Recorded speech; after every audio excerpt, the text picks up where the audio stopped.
Estamos de volta com mais uma programação do curso SAT. E agora, só para finalizar aquela questão da torcida, qual era a questão? Era 26. Era 26, né? Tá. Questão 26. Só para finalizar direitos humanos. Maria deu entrada em uma maternidade pública, já em trabalho de parto. Contudo, a falta de pronto atendimento levou a óbito a Maria e o bebê. Você foi contratado pela família da Maria para advogar nesse caso de grave violação de direitos humanos. Após algumas rápidas pesquisas na internet, o pai e a mãe da Maria pedem que o caso seja imediatamente encaminhado para julgamento da corte. Você, como advogado da família, deve esclarecer que então houve a grave violação de direitos humanos, a Maria e o bebê morreram. Os pais dela contrataram você como advogado, acabou de passar na FGV, está com a carteirinha na mão, e eles querem que o caso vá direto para a corte, pode? Não, né? Aí você orienta o seguinte, item A, é uma ótima ideia e vai peticionar para que o caso seja submetido à decisão da corte. Nem vou ler o resto. Não é uma ótima ideia, é uma péssima ideia, não vai ser recebida essa petição.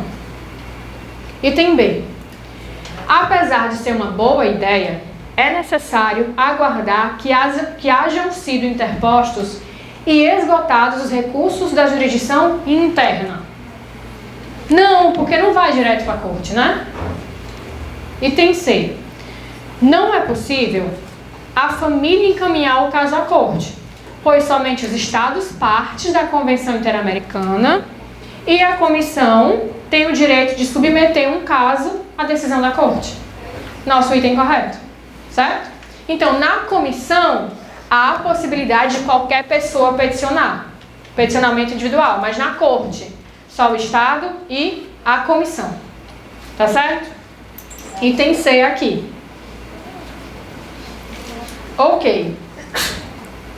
Questão 27 fala de cláusula federal. Nós não vamos resolver por falta de tempo. A 26 é a... A 26 é a 6. A C. C de casa.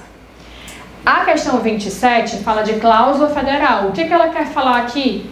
Ela quer dizer que numa violação de direitos humanos, por mais que a violação tenha sido cometida pelo estado do Ceará ou pelo município de Fortaleza, quem responde perante a corte, perante o sistema regional de proteção, é o estado signatário, ou seja, é o estado brasileiro. Não é os seus entes federados, não são os entes federados, é o estado. É isso que fala na questão 27, vocês vão resolver em casa. Tá lá o gabarito no final, tá certo? Tem um gabaritozinho. A questão 28 fala de incidente de deslocamento de competência. Também não vou resolver. Esse incidente de deslocamento de competência eu expliquei. É quando é uma grave violação de direitos humanos para proteger e efetivar a aplicação dos tratados internacionais de proteção dos direitos humanos que tem aqui no país. Para efetivar, é possível que o Procurador-Geral da República solicite o deslocamento da competência de um processo que está na Justiça Estadual para a Justiça Federal. E ele pede para quem? PGR, que pede autorização para o STJ. O STJ concede ou não. Se conceder, desloca para a Justiça Federal. Tá certo? É o que fala a questão 28. E aí agora, eu vou começar uma matéria que é super importante de direito internacional. E aqui é direito internacional privado. Vale a minha Nossa Senhora. Porque, como eu falei para vocês, são 4 questões ao todo. 2 de internacional, 2 de humanos, tá? Nós temos 3 aulas. Não adianta a gente colocar mais aula do que isso. Certo? Agora eu preciso que vocês prestem muita atenção. E essa matéria é super importante. Porque é uma matéria que a FGV cobra, tipo, quase sempre. E as questões são super repetitivas. E se você já resolveu alguma prova da FGV, você vai lembrar de uma questão nesse formato, ó. Ela fala assim: uma empresa japonesa assina um contrato com uma empresa americana. E eles negociam e assinam esse contrato lá na Argentina.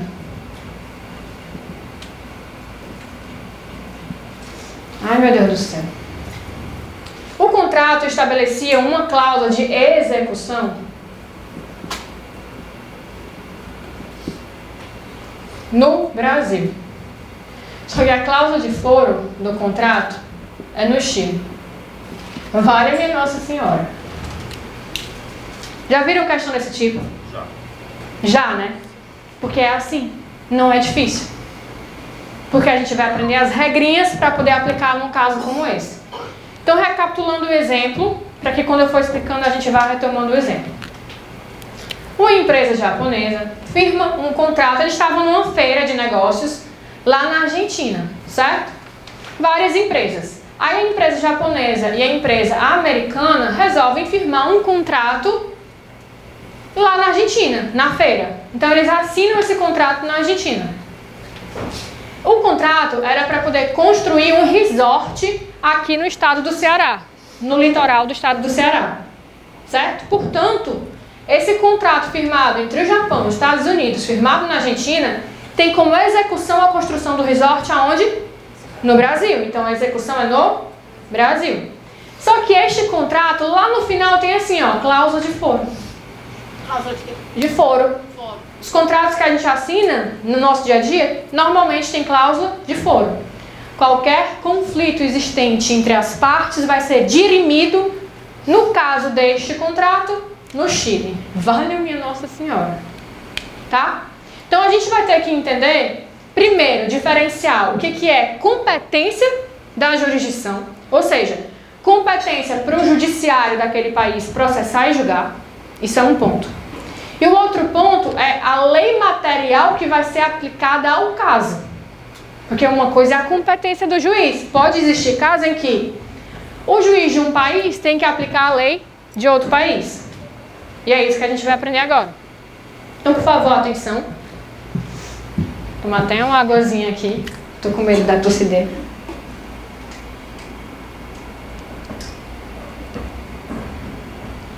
Vou começar falando de competência internacional. Tá? Competência é justamente para que a gente consiga enxergar a solução para o que a gente chama de conflito internacional de jurisdição. Que é quando tanto o Brasil vai ter competência, quanto o outro país vai ter competência para processar e julgar a causa. Certo?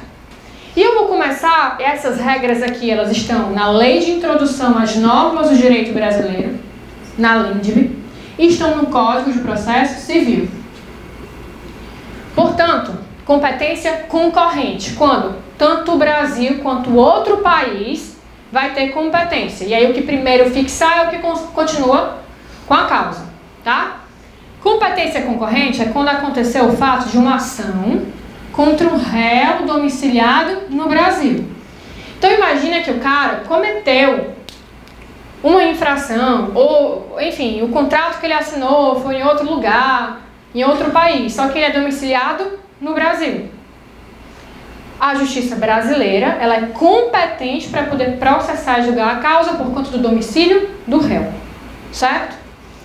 Uma outra questão, ação em face de obrigação, e quando você vê a obrigação, leia obrigação contratual ou extracontratual, a ser cumprida no Brasil. Aqui, a gente vem para este exemplo. Olha só. O contrato foi firmado entre o Japão, uma empresa do Japão e dos Estados Unidos. Eles firmaram aonde? Na Argentina, certo? De cara aqui, eu sei que a Argentina é competente para processar e julgar a causa, porque foi lá que eles contraíram a obrigação, tá? Só que existe uma regra de execução da obrigação, que vai ser aonde? No Brasil. Então aqui eu estabeleci uma competência concorrente, certo? Entre o Brasil e a Argentina, certo? Para quê? Para processar e julgar essa causa. Perfeito? Isso é competência. Guardem a cláusula de foro que eu falo daqui a pouco. Outra circunstância de competência concorrente é fato ou ato ocorrido ou praticado no Brasil. Então imagine a situação em que uma aeronave americana está sobrevoando o território brasileiro, certo? E se choca com uma aeronave chilena em território brasileiro, né? Então eu estou falando aqui de aeronaves pertencentes a duas jurisdições diferentes, a americana e a chilena. Mas o fato aconteceu aonde? No Brasil. Então o Brasil tem competência concorrente para processar e julgar a causa. Tá certo? É disso que eu estou falando, de competência. Competência exclusiva ela é mais fácil ainda e mais cobrada ainda. Porque aqui ela vai dizer respeito sempre a imóveis, bens imóveis situados no Brasil.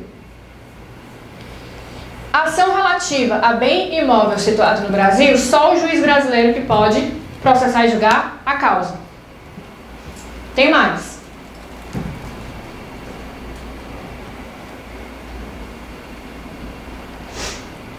Quando eu estiver falando de partilha de bens, seja inciso 2, relativa a inventário, seja inciso 3, relativa ao divórcio, e eu estou falando de partilha de bem, e o bem é situado no Brasil, só o juiz brasileiro que pode processar e julgar essa partilha de bem, por conta do bem que está no Brasil. Em outras palavras, ele está dizendo o seguinte, ó, a questão vai dizer que o cara é francês, tá? Casado com outra francesa, mora na França, e o cara vem a se divorciar da francesa, lá na França. Moram lá, tá? Só que dentre os vários bens que eles tinham, eles têm uma casa de praia aqui em Fortaleza. Aí ele pergunta pra você, na partilha, o juiz francês pode fazer a partilha dos bens do casal? O daqui não. O daqui não. Tá? A resposta é essa. Pode fazer. Do resto. Agora, o que está no Brasil, tá? Só o juiz brasileiro pode partilhar. Então ele pode até se divorciar lá. Não é que, ó, veja bem, eu estou falando de partilha. Não é que o juiz brasileiro vai divorciar o casal francês. Não é isso, tá? O divórcio vem, certo?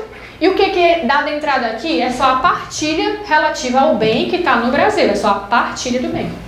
Certo? Tanto para o divórcio quanto para a questão de inventário. Posso prosseguir? Isso é competência. Agora eu vou falar da aplicação da lei. Uma coisa é o juiz ter competência. Outra coisa é qual a lei que ele vai aplicar. Porque aqui, o que eu vou explicar para você é o caso em que o juiz brasileiro vai afastar o princípio da territorialidade das leis. E ele vai aplicar uma lei de outro país, uma lei estrangeira, a partir das regras de conexão, que é exatamente a matéria que a FGV gosta pra caramba quando se fala de direito internacional privado. Normalmente, ela traz uma de privado, que é isso aqui, e uma de público, que tem várias matérias. Então é mais fácil estudar isso aqui. Patrícia, tira só uma dúvida. Nesse exemplo aqui que tu deu, Tá. aquele caso lá da competência concorrente, Perfeito. o caso 2, uma obrigação a ser cumprida no Brasil. Ele era concorrente com quem aí? Japão, Estados Unidos, Argentina? Tá, vamos lá. Neste caso aqui do exemplo, existe aqui, primeiro, eu vou apagar a cláusula de foro, tá? Porque a gente sabe já que cláusula de foro puxa a competência automaticamente porque foi lei que as partes criaram. Sim. Mas na lei processual, da regra de introdução, como é que funciona? A competência aqui, ela é concorrente, primeiro, do local onde foi assinada a obrigação, onde foi contraída a obrigação, que no caso é a Argentina. Não é do Japão, não é dos Estados Unidos, é onde foi contraído a obrigação. E por que ela é concorrente com a justiça brasileira? O juiz brasileiro também pode processar e julgar? É a obrigação. Porque vai ser executado aqui, vai ser construído aqui o tal do resort. Se não fosse por conta da execução, quem é que tinha competência aqui? Era a Argentina, né? Agora, eu botei um plus, que foi a cláusula de foro no Chile, não foi? O que é a cláusula de foro? É lei entre as partes, tá? Por força do pacto. Se existir dentro do contrato uma cláusula de foro, você esqueça Isso aqui que eu falei, de competência concorrente. Porque vai ser aplicada a lei que as partes criaram. Não é verdade? Isso aqui é a regra que está lá no Código de Processo, na lei de introdução. Agora, se existir uma lei que as partes criaram, ela vai prevalecer pela força do pacto. E aí, quem vai ter que processar e julgar essa causa é obrigatoriamente o juiz do Chile, porque tem uma cláusula de foro. Se não tiver a cláusula de foro, nem sempre a questão vai trazer. Aí eu venho para a regra da competência concorrente. Tá certo? Ficou claro? Ok. Então vamos para a regra de conexão, que aqui já é a aplicação de lei material. E aqui eu vou precisar ler os artigos da lei de introdução para que a gente consiga compreender. Eu esquematizei aqui, tudo que tiver de artigo vai ser lei de introdução, que não foi eu coloco do lado. Esquematizei do item A ao item G as regras que costumam cair a partir do artigo 7 da lei de introdução. O artigo 7 vai falar de pessoas, ou seja, a questão, toda vez que ela trouxer sobre capacidade, nome, personalidade e regime de bens, você vai ter que saber que para dirimir, para solucionar essa questão, eu vou aplicar que lei? Aqui é a lei do domicílio. Olha o artigo. Artigo 7, caput.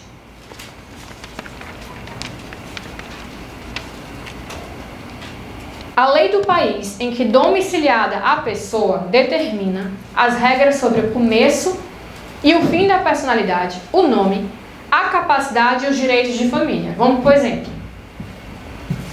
O dono desta empresa tem domicílio no Japão. O dono dessa empresa americana tem domicílio nos Estados Unidos. Se a questão vier perguntar qual é a lei que rege a capacidade civil para que uma dessas pessoas possa assinar aquele contrato, contrair aquela obrigação, qual é a lei? Do domicílio, né? De quê? Domicílio desse, então aqui é a lei japonesa que rege e aqui é a lei americana que rege. Porque eu estou falando de capacidade. Estou falando da pessoa que assinou, que contraiu obrigação. Ó, quando eu falar de capacidade, nome, personalidade e regime de bens. O regime de bens está previsto no parágrafo 4º. Então veja bem, o regime de bens num casamento, ele vai ser regido pela lei do domicílio dos nubentes. Tá? E se for o caso do nubente ter, um tem um domicílio aqui no Brasil, o outro tem um domicílio lá nos Estados Unidos. O primeiro domicílio que o casal estabelecer, certo? Vai ser aplicado lei do domicílio dos nubentes, tá certo? Não importa aonde ele casou, é onde está domiciliado para eu poder aplicar, saber qual é a lei que rege o regime de bens, certo? Tá, vamos para frente. Casamento. Próxima regra está no parágrafo 1º e diz o seguinte: realizando-se casamento no Brasil, será aplicada a lei brasileira quanto aos impedimentos, dirimentes e as formalidades da celebração. Ele está dizendo, em outras palavras, que para que você case, a lei que vai reger o ato do casamento, ou seja, a constituição daquele casamento, é a lei do local da celebração. Onde ele foi celebrado, ele vai ser regido por aquela legislação. Ou seja, se foram 2 americanos que casaram aqui no Brasil, qual é a lei que rege o ato? Lei brasileira. Tá certo? Os cabas estavam de férias, têm domicílio lá nos Estados Unidos, estavam de férias e resolveram casar aqui no Brasil. Lei? Porque é a lei do local da celebração. Tá certo?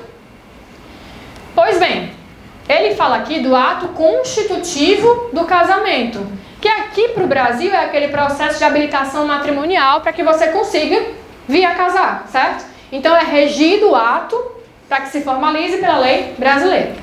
Existe uma exceção, está no parágrafo 2º do artigo 7. Fala sobre casamento de estrangeiro celebrado perante a autoridade consular ou diplomática do país dos nubentes. O que é isso? Imagina aqui que são dois argentinos que se casam. Eles têm os dois domicílio no Brasil. Dois argentinos com domicílio no Brasil, certo? Aí eles falam assim, não, a gente não vai casar perante a autoridade brasileira. Embora a gente tenha domicílio no Brasil, a gente prefere casar perante as leis do nosso país. O que eles precisam fazer?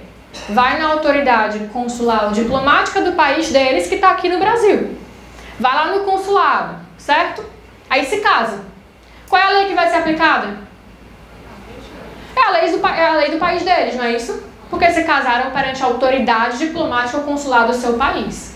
O que eu quero dizer para vocês é que uma coisa é a formalização do ato do casamento, que são as regras, as regras do jogo para que você esteja casado. Vai respeitar o local da celebração, tá? Se for na autoridade consular do país, vai ser a lei do país. Uma coisa é a regra da formalização e a outra coisa é a regra do regime, não é verdade? Regime de bens. Porque o regime de bens respeita que regra? Lei do... Alô, agora acabou de vez. Alô. Lei do domicílio, não é isso? Então, uma coisa é constituir o ato e estar casado. Vai ser regido pela lei do local da celebração. Outra coisa é a lei que vai reger o regime de bens, que é efeito material do casamento. E é a lei do domicílio. Então, essas criaturas que são domiciliadas no Brasil, casaram perante a autoridade do país deles, tiveram um casamento regido pela lei da Argentina. Mas o regime de bens, qual é a lei que rege? Porque eles estão domiciliados no Brasil. Lei brasileira. Tá certo? Ficou claro isso? Perfeito. No caso do divórcio também tem que voltar lá onde... Vamos para o divórcio agora. O divórcio, a previsão dele está no parágrafo 6º da lei de introdução, e você risca o parágrafo 6º, porque aqui ele está estabelecendo aqueles prazos que existiam antes da emenda constitucional, certo? Que alterou os prazos do divórcio, tá certo? Aqui é a emenda constitucional 66. Então o divórcio, o que acontece? Se as pessoas estão lá fora, casaram aqui no Brasil, mas foram morar nos Estados Unidos, tá? Vieram a se divorciar nos Estados Unidos. Para que esse divórcio produza efeito no país, ele tem que vir, a sentença do divórcio, né? Tem que vir por um processo de homologação de sentença estrangeira no país. Isso vem por quem? STJ, que é quem é responsável por homologar, tá certo? Mas tem um detalhe. Se o divórcio for consensual, minha gente, se for consensual, a partir da aplicação do artigo 961, parágrafo 5º do novo CPC, ele não precisa passar pelo processo de homologação, ou seja, ele vem direto, tá? Traz já para registro no cartório. Perfeito? Consensual. Essa previsão está nesse artigo. Só que o STJ entende que a gente tem que acumular esse artigo com esse, ó, 733, parágrafo 1º. Esse aqui é aquele que fala assim, que é possível fazer um divórcio extrajudicial desde que seja consensual e não tenha interesse de menores, tá certo? Então hoje o STJ entende que para que esse registro, tá? Porque aqui não é homologação, esse registro de divórcio consensual venha direto, ele tem que ser consensual, claro, e não pode ter interesse de menores, tá certo? Por que eu estou falando isso? Porque antes desse entendimento do STJ, a gente aplicava tão somente esse artigo aqui, 961, parágrafo 5º. Então, bastava ser consensual, ainda que tivesse menores, ele vinha direto, sem passar pelo STJ, certo? Mas hoje, ele tem que ser consensual e sem interesse de menores, tá bom? Perfeito. Prosseguindo. Bens, aqui está no artigo 8º. E o artigo 8º fala o seguinte. Para qualificar os bens e regular as relações a eles concernentes, aplicar-se-á a lei do país em que estiverem situados, tá? Então aqui é bem imóvel ou bem imóvel. Qual é a lei que rege o bem imóvel ou imóvel? Muito simples, é a lei de situação da coisa. Mas é claro, se o bem está aqui no Brasil, é a lei brasileira que rege. Se está lá nos Estados Unidos, é a lei dos Estados Unidos que rege o bem. É simples assim, tá? Tem só um detalhe que vem aqui no item D, que é o bem que acompanha o proprietário. Está no parágrafo 1º. Ele fala assim, ó. Aplicar-se-á a lei do país em que for domiciliada o proprietário quanto aos bens móveis que ele trouxer ou se destinarem a transporte para outros lugares. Então aqui é a lei do domicílio, não da coisa, do dono, né? Do domicílio, lei do domicílio do proprietário. Vou botar do dono. Tá? O que é isso aqui, ó? Regra geral, tá aqui no artigo 8º. A lei que rege o bem é a lei de onde ele está situado. Agora tem uma exceção, que é a lei do bem que acompanha o proprietário. Aí tu imagina tu viajando, uma viagem internacional, e leva a tua mala, tá? A tua mala é extraviada lá no país, no outro país, não aqui, no outro país. A legislação aplicada ao extravio dessa mala que aconteceu no outro país, qual é a legislação? Que é o nosso CDC, né? Código de Defesa do Consumidor. Por quê? Porque eu estou falando de um bem que acompanha o proprietário, certo? Embora o extravio tenha acontecido em outro país, ele acompanha o proprietário. Então aqui é a lei que é aplicada, do domicílio do dono. Essa situação é a mesma história do Papa Móvel, que eu sempre uso o mesmo exemplo. O Papa, todo país que ele vai, ele leva o carro dele. Bonitinho, pequenininho, blindado, bem redondinho, certo? Se acontecer um roubo, se atirarem no carro do Papa, qual é a lei que vai reger? É a lei do Vaticano, né? A lei do domicílio do Papa, tá certo? Que acompanha o proprietário. Penhor. Penhor diz o seguinte: o penhor regula-se pela lei do domicílio de quem tiver. O penhor regula-se pela lei de domicílio que tiver a pessoa em cuja posse se encontre a coisa apenhada. Então aqui é a lei do domicílio de quem tem do domicílio de quem tem a posse. Seguinte, o bem é penhorado, tá? Eu tô lisa, pagar minhas contas, meu cartão de crédito, penhoro meu relógio, caríssimo. Penhoro meu relógio. Esse penhor, ele pode ser ficto apenas, né? Eu continuo com o bem, mas estou comprometida com o penhor. Essa legislação está dizendo que a lei aplicável é a lei do domicílio de quem tem a posse do bem, não a propriedade, não meu que sou dono, mas quem tem a posse. Ainda que essa posse seja ficta, tá? É a lei que vai reger. Se eu penhorei meu bem lá nos Estados Unidos e eu tenho um domicílio aqui no país, qual é a lei que vai ser aplicada? Lei americana, que é de quem tem a posse, ainda que seja ficta, tá? Isso aqui nunca caiu. O resto, várias vezes. Isso aqui nunca caiu. Mas está na regra, a gente fala. O item F é o queridinho. Vou até mudar a cor. Obrigações contratuais ou extracontratuais. É o caso deste exemplo aqui, tá? Vamos ler o artigo 9 caput. Fala o seguinte: para qualificar e reger as obrigações, aplicar-se-á a lei do país em que se constituírem. Então aqui, a lei que é aplicada é a lei do país